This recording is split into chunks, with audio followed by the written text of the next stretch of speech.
I am super excited about today's episode because we are going to have a little chit chat with a licensed home inspector, Bill from Sharpline Home Inspections.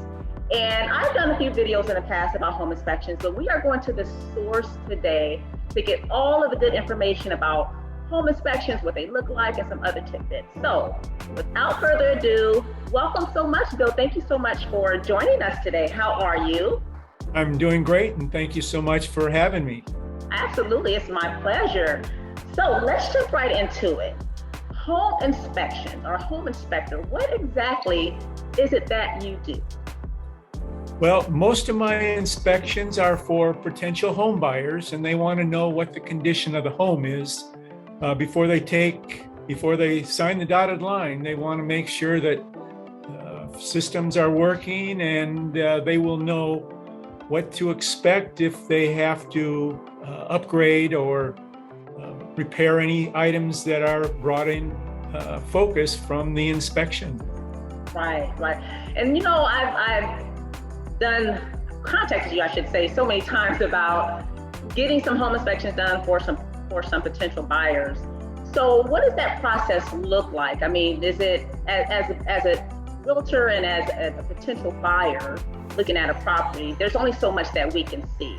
So with your expertise and all of the knowledge that you have, what exactly does that inspection process look like? What do you look for during an inspection? Home inspectors are trained to look for defects, obviously, and safety concerns. If there's something going on in the home that could be a potential hazard, you're going to want to know about it. We will start with the roof. We go up on the roof, make sure everything's looking good there. If the roof is worn, we'll let you know that, because that's an expensive proposition to replace a roof. We go in the attic. We want to make sure your insulation is up to snuff and you have the proper amount up there. Then I will walk around the property. We look at the stucco siding that happens to be. We'll look at the paint. We know that a lot of HOAs around the valley require paint if it's fading, and that's an expensive proposition too. So you're going to want to know what the paint is like. We look at the block walls, the gates. We look at vegetation only as it affects the house. We're not going to tell you your lawn is bad or anything like that, but if there are shrubberies leaning up against the house or trees dropping their leaves and debris on the roof, that's something you're going to want to know about, because most people, they don't go up on the roof, and that's part of the inspection that we do that most homeowners never see, as well as the attic also. From there, we're going to look at your garage, make sure there's conditions going on in there that are appropriate. The fire department says if typically most chances of a fire start in the garage, so we want to make sure the garage is correct. The door between the garage and the house is the proper thickness with a proper fire rating. If there's access to your attic from your garage, we want to make sure that cover is correct so a fire can't get up in your attic. Once it does that, then it can race through the rest of the house and get it caught on fire. So we want to make sure that's correct. From there, we look at your laundry and kitchen, any built-in appliances we're going to check out. We run the dishwasher, any built-in appliances. Your range a lot of times is not built in, but because it's within the cabinets, we look at that. Also the microwave, the refrigerator, we don't really inspect other than stick our hand in there, make sure it's cold. We can't predict that for you. But we'll look under the sink, make sure there's no leaking if there is, or if there has been leaking, you want to make sure to be aware of that for any possible mold issues. I am not a mold inspector, but if there's conditions going on in your during the inspection that I'm not an expertise at, I will recommend the proper contractor to do that for you. If your roof looks a little iffy, I'll recommend you have a roofer look at that. We test your air conditioning, make sure it is working good. We only check the air split on it. That's the difference between the air going into the unit and how much it cools it. We look for a 15 to 20 degree air split. And if your air conditioner is older than 5 or 6 years old, I always recommend you have it serviced because that gives you one more layer of protection. I'm sorry, Renee, were you going to ask me something? Oh no, I'm just Okay. nodding and listening to all of the information that you're giving, because it sounds like it's pretty detailed. I mean, from, you mentioned the roof, the vegetation, to the garage, to the AC unit. I do want to ask about the vegetation really quickly. Why is it important to, because you mentioned the vegetation as far as the roof and anything touching the house. Why is that essential? Why do you look for vegetation touching the roof or touching the house in any type of manner? Well, just the physical properties of your vegetation rubbing up against your stucco or your siding that can wear away wear the paint away. Also, it's an avenue into the house for bugs and pests. So it's important that that stays back to keep the pests at bay. I'm also a certified termite inspector, and I can go into that a little bit. To be a home inspector, we are required 80 hours of classroom. We do 30 parallel inspections. Before we can be an inspector, we have to go on 30 inspections with a licensed inspector, and they will watch us as we're doing our inspection and also go over our inspection report to make sure that we haven't missed anything or reported something incorrectly. In addition to that, we have to take a test with the state for our knowledge, and also an ethics test through the state that we do that. Other than paying our fees every year, we're not required to do any additional CEs, continuing education. However, as an ASHI member, that's American Home Inspection Society, I'm a member of the local branch here, and in Arizona we have get-togethers where we have classes where we do go out and we will either inspect a house, or lately we've been going online. We'll have an inspector explain the electrical, plumbing, every system of the house, and we get our continuing education credits that way. For that, we are required to do about 20 a year. As a home inspector, or as a licensed termite inspector, we are licensed by the state. Again, we have to go through the learning process and the state exams, and also we're required to do 6 continuing education credits a year for that also, and be reissued you that on a yearly basis. The vegetation is a big part of the termite inspection because of the potential of bugs getting into the house, or with wood being the termites' favorite food, that could be an in for them. Any fence posts that happen to be up against the house, touching the house, that's a condition conducive to termite infestation. So we report all those, and we draw a little map, and every inspection that I do does get a termite inspection report for that also. You know, that's actually, I'm glad you brought up termites, because I know there's the saying here in Arizona or the Phoenix area, if you don't have termites, and you probably heard of the saying. I can't say it verbatim, but you're either going to get them. If you don't have them yet, expect them soon, because would you say that's right? That's a huge pest problem outside of scorpions. But is that a huge problem here in the desert with termites? Would you agree with that? Termites are very prevalent here in Arizona. I think the saying you were thinking about, if you don't have them, if you don't have them, you're going to get them. But they're easy to get rid of. Okay. So it's not a big concern unless they've been in your house for years. And typically they're easy to spot from the stem wall outside to actually coming through walls, because they'll eat the paper of the drywall. They're any type of wood, which means paper is made out of wood. They love that too. So they don't hide, but so it's easy to spot them. And once you do spot them, they're fairly easy to get rid of. So it's not a real concern. If you don't have them, you're going to get them. Yeah, and that's good to know that they're easy to get rid of. And I think it sounds like the key is to be proactive. I know many homeowners, they may not have the termites, but they take the proactive measures to treat their house for termites to prevent them from destroying their home. Correct. And with most termite treatments, they will give you a year warranty, and they're always renewable.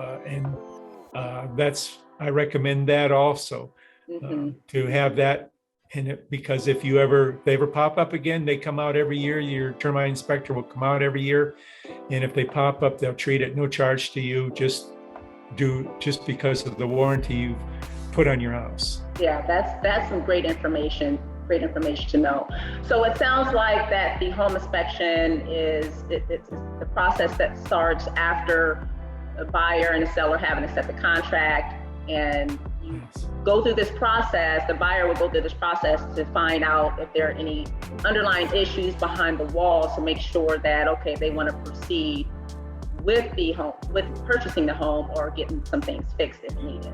You brought up an important point there. This is a visual inspection. If something is going on behind the wall we can't see, we can't be responsible for that.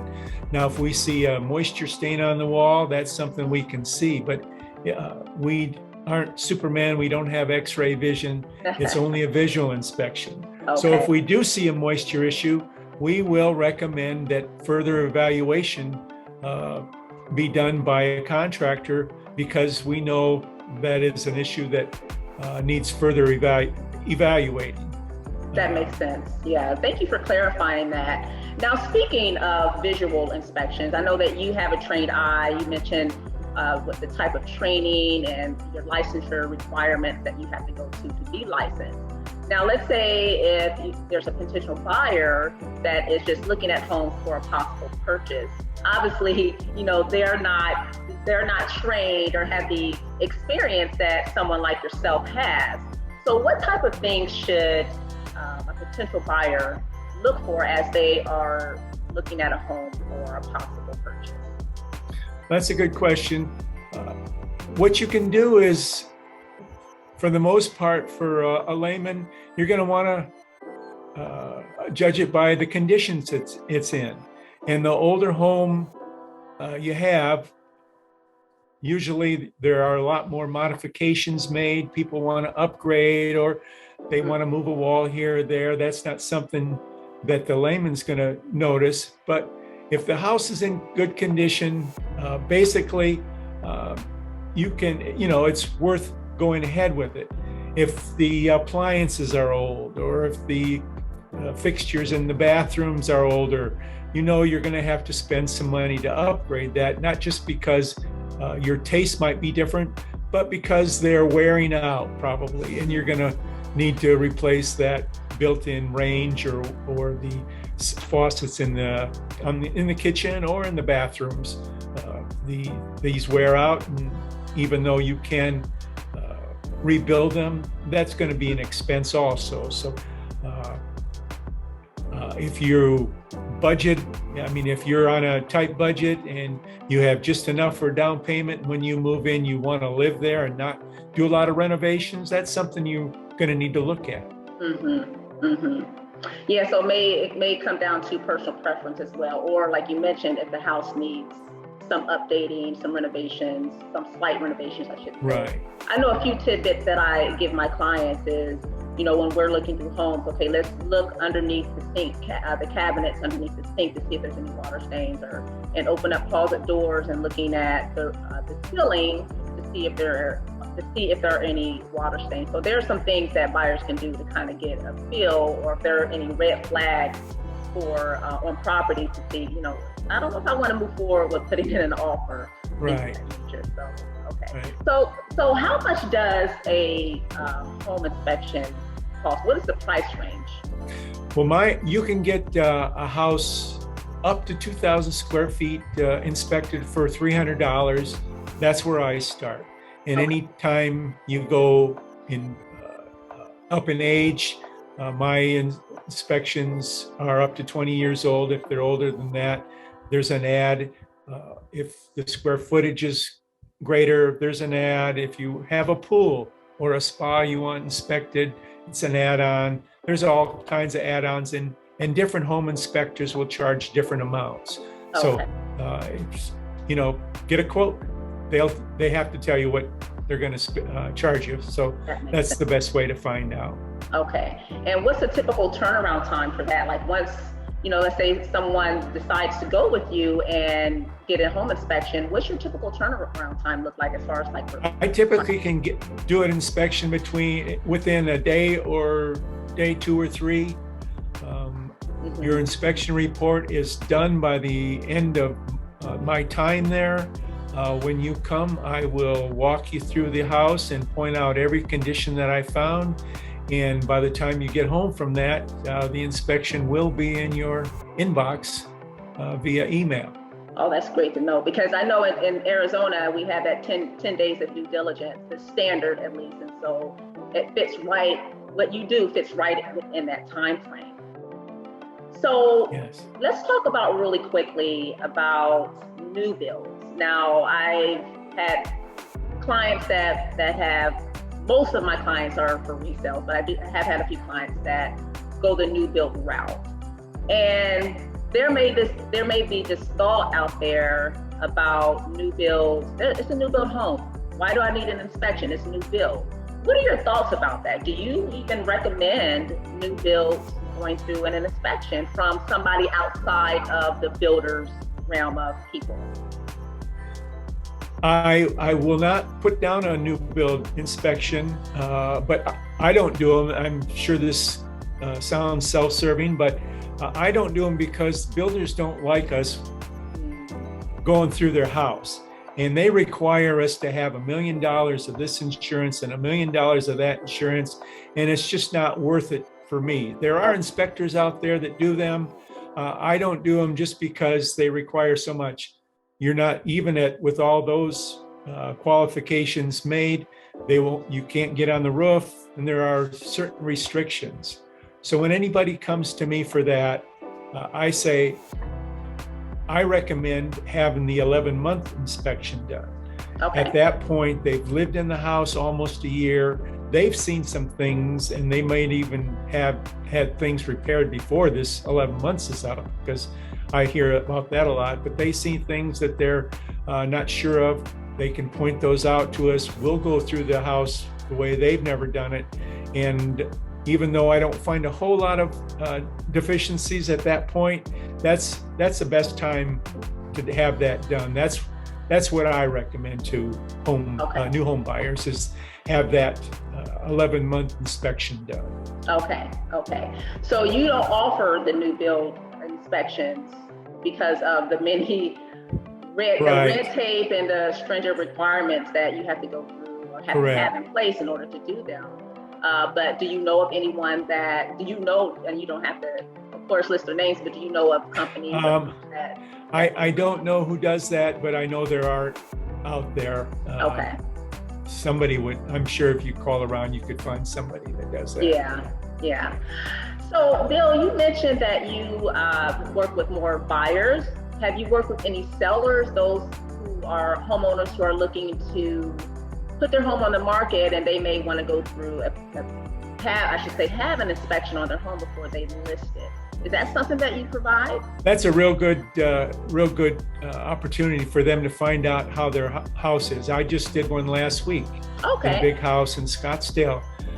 That's a great way for the seller to know what's going on in their house, because they haven't been in the attic or on their own roof. They haven't looked at the house away and a home inspector look at, and they're a lot of times surprised at things that are going on. Whether they fix them or not, at least they'll know about them. and certain things to make their house more attractive, they'll want to get fixed or repaired, especially if it's an expensive item. Like they knew this house, they had a cooktop that was very old and needed to be replaced. And I pointed that out to them. They said, yeah, we know about that. But maybe that spurred them on to take action and replace it, because that's something a home buyer is going to see, and that's an expense there that they might not want to have, especially if they're paying over $1 million for a home. Right, exactly.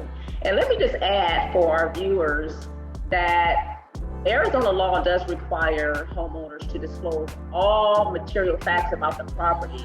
And so if there are any issues that the homeowner knows about and they didn't disclose it, they can find themselves in legal trouble. So it's best just to tell everything you know about the property. And to your point, Bill, like having an inspection, it does give the homeowner an upper hand as far as understanding what really needs to, or what any repairs need to happen on their home before they put it on the market, just to make it even more marketable. So that's definitely some good information there.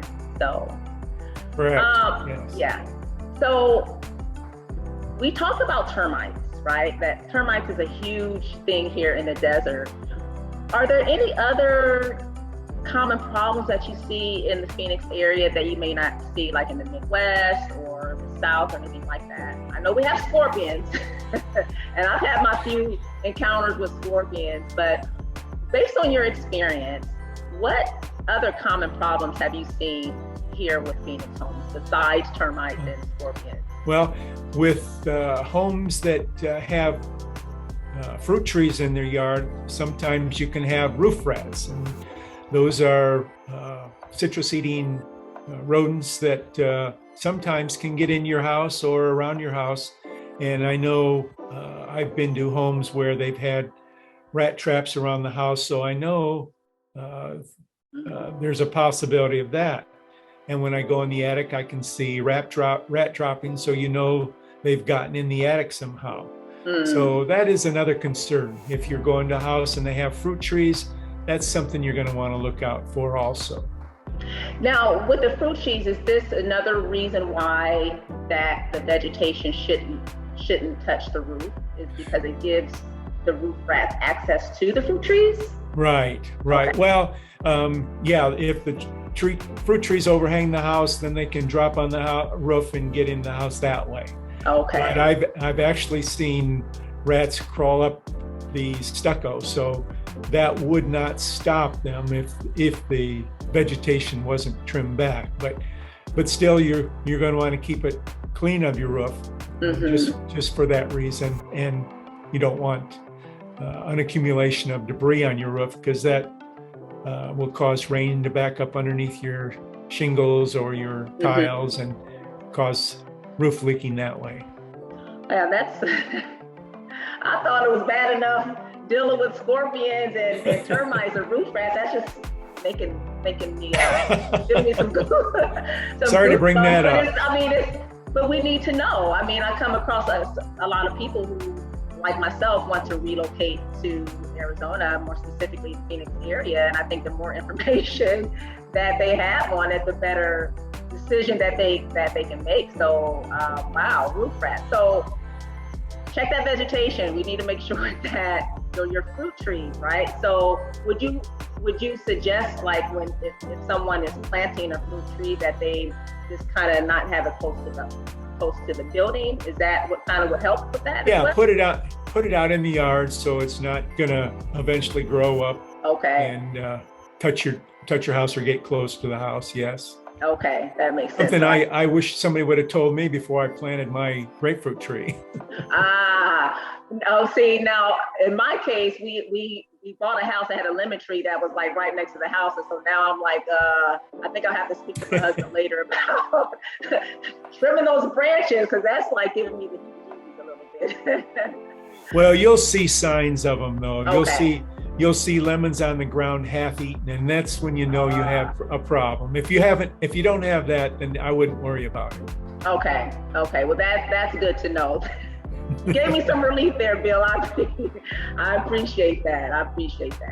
So really quickly, before we let you go, Bill, what was your, if you can think, what was your most memorable, good or bad? What was your most memorable home inspection? Well, the most memorable one for me is I was inspecting a home in Sun City Grand. And in Sun City Grand, they do like a, what's it called? Cool decking on their driveways and sidewalks like they do around pools. Mm-hmm. And then they paint them with a nice glossy finish. They look real pretty, but they're slippery. And I put my ladder up to the roof to get up on the roof. I got up on the roof, and as I stepped on the top rung to come back down, the ladder slipped out from under me. I went down and I shattered one of my vertebrae in my back. And I was out for 4 months, and that was not fun. So it didn't have anything to do with the house. It was a safety thing for me. So if you're on a ladder, their ladders are known to be very dangerous. And as a home inspector, I can vouch for that. That is one of the key things that you can hurt yourself around the home is on a ladder. So I stress, if you're using a ladder, be very careful. Wow, I am so sorry to hear about that. Oh, that sounds very painful. But I'm glad that you're able to recover from that and get back on your feet. Wow. Yes. What an event there. Yeah. So if anyone wants to get a home inspection, whether it's a seller or a potential home buyer, how can they get a hold of you? They can get a hold of me on my phone or through email. My email address is bill@sharplineinspection.com. My phone number is 623-297-4309, or they can go to sharplineinspection.com. I do have a website, and you can find out about me and my business and even schedule an appointment online if they'd like to do that. Oh, that's fantastic. And we will make sure that we put all of your contact information below in the description box. Thank you so much. Yeah, thank you so much. It was a pleasure, man. I learned some things myself. Thank you so much for sharing your knowledge and your expertise and taking time out of your busy schedule to chat with us today. Thank you, Renee. You have a good day too. Thanks. You as well. We'll chat with you soon. All right. Bye-bye.